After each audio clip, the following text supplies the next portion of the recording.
Think about growth. Walking is steady, linear. A car accelerates, that's quadratic.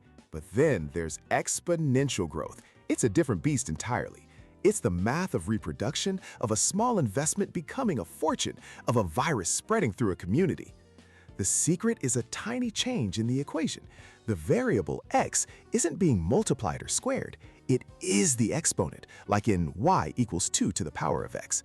This simple switch creates a graph that starts slowly, almost flat, before shooting up toward infinity like a rocket ship. These rocket ships have two fundamental flight paths.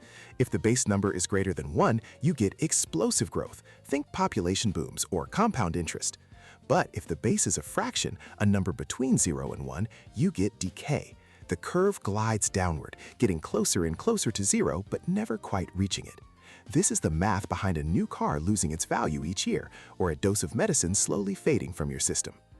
Every one of these basic curves, growth or decay, launches from the exact same point on the y-axis, the coordinate 0, 1. That's because any number to the power of 0 is 1. They also have an invisible floor they approach but never touch, a horizontal asymptote.